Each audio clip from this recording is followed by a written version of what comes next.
Hi, thanks for joining me. I want to try a different do-it-yourself coloring sheet using this little generic spirograph kit. So this little thing came with these 4 wheels, different color wheels. It also came with this little thing, I guess, to show you what it looks like. If you keep doing it, it will make these different shapes. So what you'll need is this little kit, of course, and you'll need a 8.5 by 11 sheet of paper.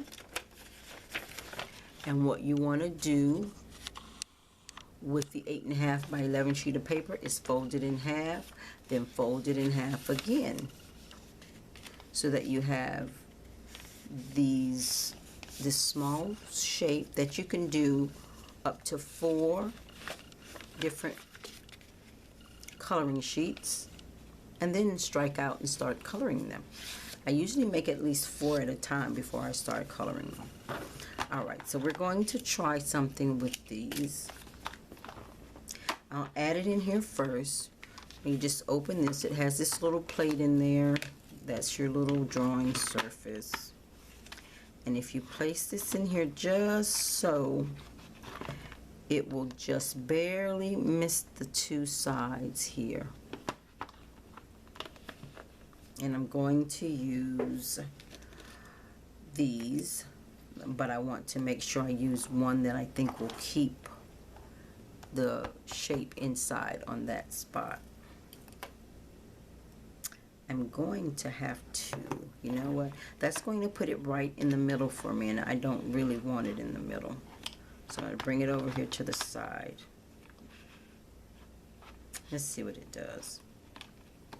I'll do it that way. Let's see what it does.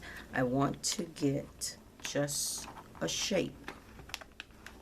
I don't want the whole spirograph. So I'm not going to come on that very edge. I'm going to go up some.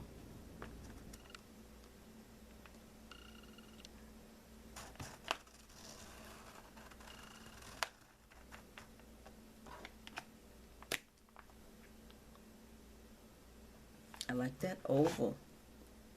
It made a nice oval shape, and that will work just fine for me.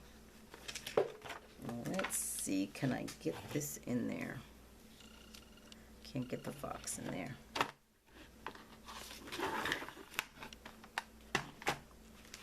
So I'm looking for another shape that I can put in there, and since I did that little cat, I'm going to put the little cat in here. He's about the smallest shape I got. So I'm going to place the cat here in the oval.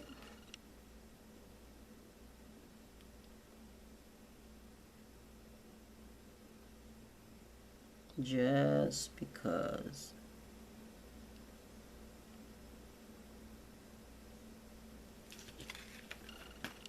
Oh, he's so cute. He's so cute in there. Now I can leave it like that, or I can go ahead and add some more stuff to it. And I'm going to add some more stuff to it. Since the cat is there, the little birdie is too big. I'm just going to come over now and put these shapes. This is a repeating shape.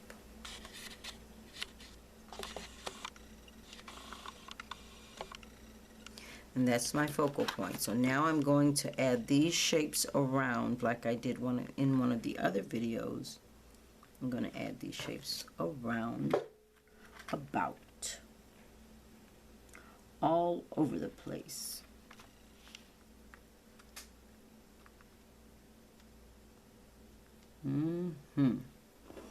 But I'm going to avoid drawing directly over this centerpiece here, this design. I don't want to draw over that design. I'm placing the edge of, there's a border on this piece, so I'm placing the edges here and here because I want the design to run off the edge. This is a weird design.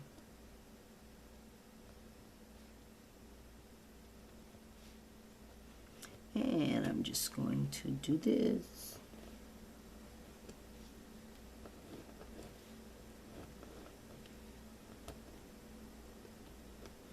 And I didn't really have to put this whole design on here. I could have just used portions of this.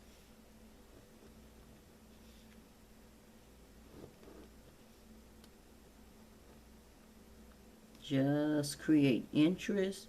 Come right up to the edge of this design that you have here without going into it. And that way this will act more like wallpaper and be a background.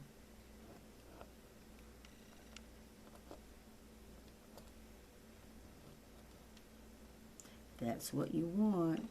So you always want to start out with your focal point first, your big subject, in other words, and then make these little markings all around it.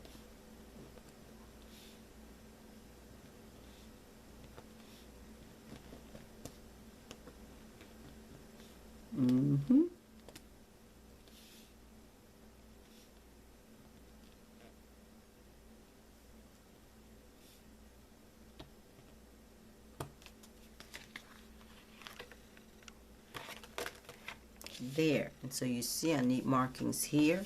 So I'm just going to come here and line up the markings because it's just a repeating shape. So there's an X there and an X there.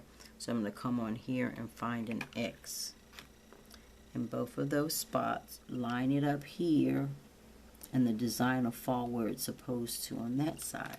So I lined all of these up, and now I'm just going to repeat this. So that's all it is. When you have an item that has a repeating shape, you can just line that up and then just, as they call it, walk it down the page, the length of the page, to continue the design.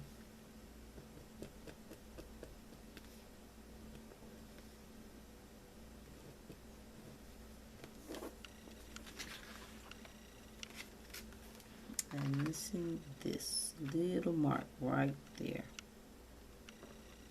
I knew that because I see the two little marks I made right here.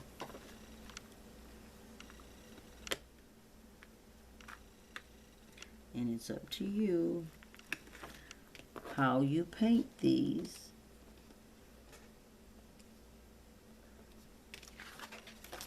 There. See that? So when you get here to this is like a negative space surrounding the cat. That'll be your resting spot. So your eyes will see all of this going on, and then it'll get there and rest, and then it'll look at the cat. Or you'll look at the cat, your eyes will rest, and then you'll look at the rest of the background. That's how it's done. That's pretty good. We're getting more intense, so we're adding more stuff to it so that you're getting comfortable with it. And then we'll really add some a lot of doodling line work that kind of crowds the entire page and takes a little bit more time. It's a lot more intense also. All right, thanks for joining me. Hope you had fun. Until next time.